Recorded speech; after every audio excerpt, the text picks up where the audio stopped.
Good morning बच्चों। आज हम सामाजिक और राजनीतिक जीवन का पाठ 2 स्वास्थ्य में सरकार की भूमिका ये वाला चैप्टर करेंगे। ठीक है। अब आपको ये पता करना है सबसे पहले कि हम इस चैप्टर के जो वो है नाम उसके बारे में पता कर लें कि कहना क्या चाह रहा है। स्वास्थ्य का मतलब क्या है और सरकार तो आपको पता ही है क्या है।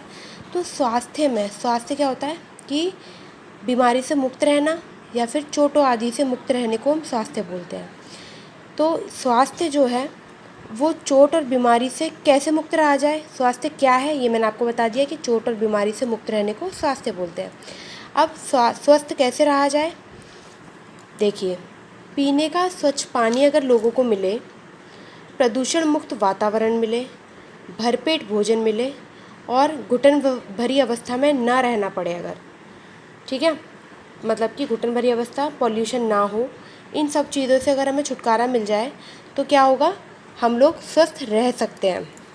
और क्या होगा अगर हम इन चारों पॉइंट्स पर ध्यान दें, अगर ये सब चीज़ें हमारे साथ होती रहे तो हमारा क्या होगा, कार्य में मन भी लगेगा, फुर्ती से हम कार्य करेंगे और हमारे अंदर मोटिवेशन आएगी, मतलब कि बहुत अच्छे जो भी हम चीज़ को समझेंगे करेंगे वो क्या होगा, बहुत अच्छे तरीके से हमको समझ में आएगा और मन करेगा हमारा कार्य करने का। फिर क्या है, अगर हम चिंता में रहेंगे, डर में रहेंगे या सुस्त रहेंगे तो क्या होगा, अरे मम्मी मैं नहीं कर रही है काम, मम्मा आप कर लो प्लीज़, मेरे से नहीं हो पाएगा, डर के रहना, नहीं मम्मा मैं कर रही हूँ, अभी नहीं, अभी मारना मत आप मुझे, इस टाइप से रहेंगे। या फिर टेंशन में रहेंगे, अरे मैंने पढ़ाई नहीं करी, पेपर में पास कैसे होंगी। तो इन चीज़ों में अगर हम रहेंगे तो हम कभी स्वस्थ नहीं रह पाएंगे, हमारे कुछ ना कुछ, कभी सिर में दर्द होगा, कभी पेट में दर्द होगा, कभी हाथ पैरों में दर्द होगा। तो हमको इन चीज़ों का भी ध्यान रखना है। ठीक है। चिकित्सा पर्यटक क्या होता है बेटा, देखो जैसे आप अमिताभ बच्चन को जानते होंगे, है ना, अभिषेक बच्चन को जानते होंगे, ऐश्वर्या राय है और भी बहुत सारे हैं जो बड़े बड़े लोग होते हैं। वो क्या करते हैं, जब उनको सपोज़ करो किसी बड़े आदमी को जिसमें बहुत पैसा है उसको, या फिर ऐसे लोगों को जब कैंसर हो जाता है जिसका इलाज वो भारत में नहीं ढूंढ पाते कि हम भारत में ठीक नहीं हो पाएंगे, तो वो लोग क्या करते हैं, अपना इलाज करवाने के लिए बाहर विदेशों में जाते हैं। तो उसको क्या बोलते हैं, चिकित्सा पर्यटक। ठीक है। वो कुछ समय के लिए अपना जैसे अभी वो क्रिकेटर था, उस क्रिकेटर को कैंसर हो गया था, तो उसने क्या करा, वो कैंसर की वजह से बाहर गया और वहाँ पर जाके उसने अपना कैंसर का इलाज कराया और फिर दोबारा ठीक हो गया था। तो क्या होता है, विदेशों में जो लोग इलाज कराते हैं उन्हें चिकित्सा पर्यटक बोलते हैं। और क्या है, संचारणीय बीमारियाँ वो बीमारियाँ होती हैं जो पानी के द्वारा, गंदा पानी पीने से या स्वच्छ पानी ना हो उसके पीने से एक से दूसरे को लगती है ना, वो। और हमारे देश में 21% जो है वो जल जनित बीमारियां हैं, मतलब जो जल से होती हैं बीमारियां, जैसे हैजा, पेट में कीड़े पड़ना, ये सब कुछ क्या होती हैं, संचारणीय बीमारियां हैं। ठीक है। इसके बचाव के लिए क्या क्या होता है, अगर हमें सपोज़ करो कि हमें बुखार हो गया तो क्या होता है, हमें कहाँ जाना पड़ता है, स्वास्थ्य केंद्र में जाना पड़ता है। जैसे अभी केजरीवाल सरकार है हमारे दिल्ली में, तो केजरीवाल सरकार ने वो खुलवाए हैं छोटे छोटे हॉस्पिटल्स, तो उनमें जाना पड़ता है, एम्बुलेंस से जाना पड़ता है। कभी ज़्यादा तबीयत ख़राब हो जाती है तो कहाँ जाते हैं, अस्पताल जाते हैं। वहाँ पे जाते ही वो लोग क्या करते हैं, हमारे टेस्ट करना शुरू करते हैं। उनको हम क्या करते हैं, प्रयोगशाला बोलते हैं। परीक्षण के लिए जो प्रयोगशाला होती है उसे, जहाँ पर क्या किए जाते हैं, टेस्ट किए जाते हैं। ठीक है। तो ये सब क्या होते हैं, बचाव की चीज़ें होती हैं। कहाँ कहाँ, स्वास्थ्य केंद्र में एम्बुलेंस से जा सकते हैं, स्वास्थ्य केंद्र में जाना पड़ता है, अस्पताल में जाना पड़ता है, चाहे वो सरकारी हॉस्पिटल हो या निजी हॉस्पिटल हो। तो वहाँ पर कौन कौन मिलता है आपको इन सारी जगहों पे, नर्स मिलती है, डॉक्टर मिलता है, विशेषज्ञ मिलते हैं। जैसे कि विशेषज्ञ कौन हो गए, जो हमारे टेस्ट कर रहे हैं, हमें अच्छी वो बताते हैं कि आपको ये नहीं हुआ है, आपको ये हो गया है, जो हमारे को परामर्श देते हैं, वो सब इनकी हमें ज़रूरत पड़ती है अस्पताल में जाने पर, स्वास्थ्य केंद्र में जाने पर। ये क्या करते हैं, हमें परामर्श देते हैं कि जैसे आपको बुखार है तो कहते हैं कि आपको बुखार हो सकता है, कुछ भरोसा नहीं है, क्या पता आपको कोरोना हो। तो वो क्या करते हैं, प्रयोगशाला में टेस्ट के लिए भेजते हैं आप लोगों को। वो ये भी कहते हैं कि नहीं आपको सिर्फ वायरल फीवर है, या फिर कहते हैं कोई बात नहीं, मलेरिया टाइफाइड भी हो सकता है ना। रोग की पहचान करते हैं, मतलब टेस्ट करवा लेते हैं, उसके बाद उनको रोग की पहचान हो जाती है कि नहीं आपको तो सिर्फ वायरल फीवर है, आपको कोरोना नहीं है। फिर उसका इलाज करते हैं। जो भी वायरल फीवर की दवाइयाँ होती हैं नॉर्मल, वो आपको दवाइयाँ देते हैं और इलाज करते हैं आपका, ठीक है। फिर वो आपको अगली बार बुलाते हैं कि अगर आपका फीवर तब भी ना उतरे तो आप हमारे पास फिर दोबारा आइएगा, ठीक है। अब क्या होता है बेटा, दो तरह के हॉस्पिटल्स होते हैं हमारे। एक होते हैं सार्वजनिक और एक होते हैं निजी स्वास्थ्य सेवाएं। मतलब सार्वजनिक होते हैं सरकारी हॉस्पिटल और होते हैं निजी मतलब कि प्राइवेट हॉस्पिटल्स। आज हम पहले करेंगे सार्वजनिक मतलब कि सरकारी हॉस्पिटल्स की बात। मैं आपको एक ऑडियो और भेजूंगी, आप उसको सुनिएगा। उसको सुनने के बाद इस वीडियो को आगे देखिएगा, ठीक है। सार्वजनिक मतलब कि सार्वजनिक हो गया सरकारी। जो भी सरकार द्वारा संचालन किया जाता है जिन हॉस्पिटल्स का, जो अस्पताल सरकारी होते हैं वो, जैसे कि हमारा जीटीबी हॉस्पिटल है, इरविन हॉस्पिटल है, आपने नाम तो सुने ही होंगे, सेंट स्टीफन है। ये सारे क्या हैं, हमारे सरकारी हॉस्पिटल हैं। ये क्या होते हैं, कुछ हॉस्पिटल्स शहरों में भी होते हैं, गांव के लोग मरेंगे थोड़ी ना, गांव में भी सरकारी हॉस्पिटल होते हैं, मगर वो अलग तरीके से काम करते हैं। कैसे काम करते हैं देखते हैं। पहले आते हैं गांव में, फिर ज़िले पे आएंगे। ये गांव है, ठीक है, ये गांव है। गांव के अंदर आता है ज़िला, मतलब पहले गांव आ गया, ये गांव है।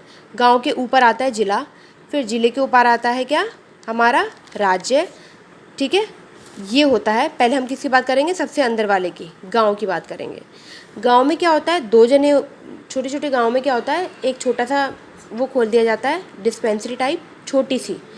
उसमें क्या होता है, एक नर्स होती है और एक ग्राम स्वास्थ्य सेवक होता है, ठीक है। ये दोनों होते हैं, जो कि नर्स आपकी देखरेख करती है, इंजेक्शन लगाना, दवाई देना, ये सब करती है। और ग्राम स्वास्थ्य सेवक क्या करता है, आपको चेकअप करता है, हार्ट बीट लेता है, आपके फीवर को देखता है। अगर उसको लगता है कि ज़्यादा प्रॉब्लम है तो वो आपको जिला स्तर पर भेज देता है। छोटी मोटी दवाइयों के लिए यही लोग देते हैं दवाई। ये क्या करता है, स्वास्थ्य केंद्र होते हैं, क्या होते हैं, ये जिले स्तर पर होते हैं स्वास्थ्य केंद्र। उसमें डॉक्टर की देखरेख में ये लोग कार्य करते हैं। इन लोगों को पूरी डॉक्टर को सूची देनी होती है कि हम लोगों ने आज इतने लोगों का इतने लोगों को देखा है और इनको ये दवाई दी है, क्या क्या बीमारी थी, उन सबों के बारे में इनको स्वास्थ्य केंद्रों को देना पड़ता है अपना पूरा ब्यौरा। दूसरा आता है जिला स्तर। जिला स्तर में क्या है, ये क्या होते हैं, ये जो स्वास्थ्य केंद्र है ना, इनमें जो डॉक्टर्स होते हैं वो सारे होते हैं यहाँ पे। मैं आपको अभी जो वीडियो भेजूंगी ना, उसमें एक अमन नाम की लड़की की कहानी है, उसके बारे में मैं आपको बताऊंगी, ठीक है।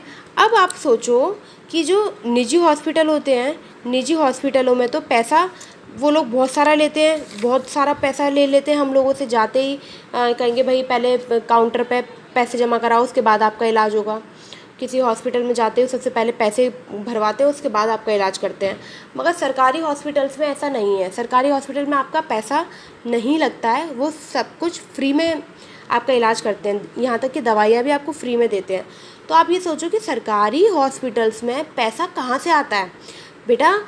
जो हम लोग ये धन ये जो हम टैक्स देते हैं ना, ये जो टैक्स है वही हमारा, जितना भी हम टैक्स देते हैं वो सारा सरकारी चीज़ों में लगता है। ये जो हमारी रोड बन रही हैं, गलियों में गलियां बनती हैं, ये सारा हमारे टैक्स के रूप में जो हम पैसा देते हैं वो सारा क्या होता है, धन के रूप में, टैक्स के रूप में जाता है सरकार के पास, और सरकार उनसे हमारे लिए ही कार्य करती है, ठीक है। जैसे अब जिला स्तर पर क्या होता है बेटा, यहाँ पर जो ना गांव स्तर पर TB, malaria, typhoid, dengue, corona, इन सबों के इलाज नहीं हो सकते, हमें जिला स्तर पर ही जाना पड़ेगा। तो जिला स्तर में क्या होता है, टीबी, मलेरिया, पीलिया, डेंगू, कोरोना और इन सबों के टेस्ट भी होते हैं। वहाँ पे प्रयोगशाला होती है, यहाँ पे प्रयोगशाला नहीं होती है। यहाँ पे प्रयोगशाला होती हैं, वहाँ पर उनके टेस्ट किए जाते हैं। टेस्ट करने के बाद उनको अगर दवाई दी जाती है, एडमिट किया जाता है, अगर ज़्यादा तबीयत ख़राब है तो ये सब किया जाता है, ठीक है। और एक बात बताओ कि इन सबों की व्यवस्था सरकार कैसे करती है। सरकार ही तो करेगी इन सबों की व्यवस्था। ये सारी व्यवस्था सरकार सिर्फ लोगों के सहयोग से ही कर सकती है। अब लोगों का सहयोग कैसे मिलेगा, चलिए देखते हैं। लोगों का सहयोग हमें कैसे मिल सकता है कि अगर सरकार ने ये नियम निकाल दिया है कि जैसे डेंगू चलता है, डेंगू आता है, तो सब कहते हैं कि अरे पानी तो नहीं भर रहा कहीं, पानी में डेंगू पनपता है। तो क्या करते हैं कि सरकार हिदायत देती है कि अपनी छत पर पानी ना भरा रखा रहने दें, जैसे कूलरों में पानी ना भरें, टायर वायर हो या छत पर पानी को जमा ना रहने दें, उसको कैसे ना कैसे करके खाली कर दें ताकि मच्छर पैदा ना हो। अगर हम लोग इनके सरकार की मदद नहीं करेंगे या सहयोग नहीं देंगे तो कभी भी हम स्वस्थ नहीं रह सकते हैं।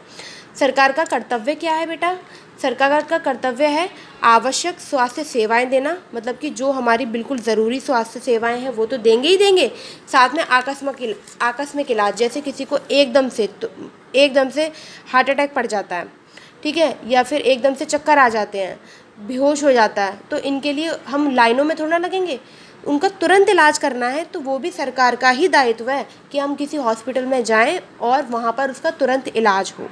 ठीक है बेटा, आई होप कि आप सबको समझ में आ गया होगा। अगर आपको कुछ भी समझ नहीं आता है बेटा अब तक जितना मैंने पढ़ाया है, तो आप लोग मुझे मेरे पर्सनल नंबर पर मैसेज कर कर पूछ सकते हैं, फ़ोन कर कर पूछ सकते हैं, मैं आपको आपकी क्वेरीज बता दूंगी। ठीक है बेटा, अब आगे का जो चैप्टर है वो मैं आपको कल पढ़ाऊंगी। ठीक है, कल आपका चैप्टर कंप्लीट हो जाएगा। Bye, good.